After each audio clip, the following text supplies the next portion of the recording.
परम प्रेममय श्री श्री ठाकुर चंद्र जगत जननी लक्ष्मी माँ परम पूज्यपाद श्री श्री बड़दा परम पूज्यपाद आचार्य देव जो आचार्य श्री श्री दादा चरण कोटि कोटि प्रणाम। समस्त गुरु भाई और भौणी मान हृदयर जय गुरु। ओडिया सत्यानुसरणर द्वितीय भाग चलतु आरंभ करिबा। सत्यानुसरण द्वितीय भाग। केवल मुहे मुहे अनुताप करिबा अनुताप नुहे, ताहा आहुरी अंतरे अनुताप्त आसिबार अंतराय। प्रकृत अनुताप आसिले ताहार समस्त लक्षण ही उणाधिक प्रकाश पाए। जगतरे मनीष जेते जहा दुख पाए तार अधिकांश ही कामिनी कांचन प्रति आसक्ति आसे। से दुईटा पाखरु जेतिकी दूरे रहिबो सेतिकी मंगल। भगवान श्री श्री रामकृष्ण देव समस्त को विशेष भाव में कहते, कामिनी कांचन पाखरु तफात तफात खूब तफात रुह। कामिनी ठारू बाद देले ही से माँ हो पड़ती। विष अमृत हो गला आ माँ केवल माँ कामिनी नुहे। माँ शेष गा दे भाविले ही सर्वनाश। सावधान माँ को मागी भाभी मर नहीं। प्रत्येकर माँ ही जगजननी। प्रत्येक झील ही निज मार विभिन्न रूप एहीपरि भाविबाकु हुए। मातृभाव हृदय प्रतिष्ठित नहेले स्त्रीलोक को छुईबा अनुचित। जेते दूरे रहीपार सेते भल, एपरिक मुख दर्शन न करिबा आहुरी भल। मोर क्रामकदाधि गला नहीं बोली चित्कार कले केबे हेले सेगुड़िक जाए नहीं। एपरि कर्म एपरि चिंता अभ्यास करनेबाकु हेबो जहिरे क्राम क्रोधादिर गंध भी नथिबो। मन जहा द्वारा से सब भूलीजिवो। मनरे क्राम क्रोधादिर भाव न आसिले किपरि ताहा प्रकाश पाइब।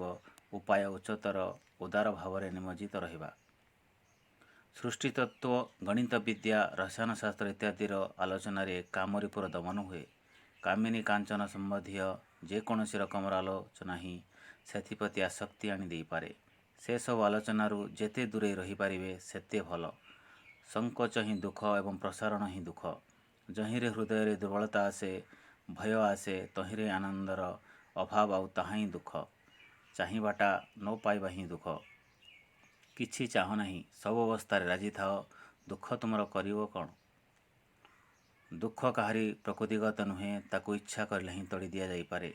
परम पिता निकटरे प्रार्थना कर, तुमर इच्छा ही मंगल। मु जाने ना केउथिरे मोर मंगल हेबो। मो भितरे तुमर इच्छा ही पूर्ण हेउ आउ सेथिपाई तुमे राजी थाओ। आनंदरे रहिबो। दुख तुमको स्पर्श करिवो नहीं। काहारी दुखर कारण हो ना, केही तुमर दुखर कारण हेबे नहीं। दुख भी एक रकम भाव, सुख भी एक रकम भाव। अभावर वा चाहिबार भावटा ही दुख। तुमे जगतर हजार करी मध्य दुख नष्ट करि पारिबो नहीं, जे पर्यंत तुम हृदय से अभावर भावटा काढ़ी न नहींच। आ धर्म ही ताहा करि पारे। यदि साधनारे उन्नति लाभ करने चाह, तेबे कपटता त्याग कर। कपट व्यक्ति अन्य निकटर सुख्यातिर आशारे निजको निजे प्रवंचना करे। अल्प विश्वास जोगु अन्यर प्रकृत दान प्रवंचित हुए। तुमे लक्ष्य कल्प कर, किंतु प्रकृत उन्नति नहेले तुमे प्रकृत आनंद कदापि लाभ करिपारिबो नहीं। कपटाश्रयर मुहर कथा संगे अंतर भाव विकसित हुए नहीं। सेथिपाई आनंदर कथारे मध्य मुहरे निरसतार चिन्ह दुष्ट हुए। कारण मुह खोलिले कौन हेबो, हृदय रे भावर स्फूर्ति हुए नहीं। अमृतमय बारी कपटी निकटरे तिक्त लवणमय कूलको जाई मध्य तार तृष्णा निवारित हुए नहीं। सरल व्यक्ति ऊर्ध्वदृष्टि संपन्न चातक परी, कपटी निम्नदृष्टि सागुणा परी। छोट हुआ किंतु लक्ष्य उच्च हेउ, बड़ एवं उच्च होई निम्न दृष्टि संपन्न सागुणा परी हेबारे लाभ कौन। जय गुरु।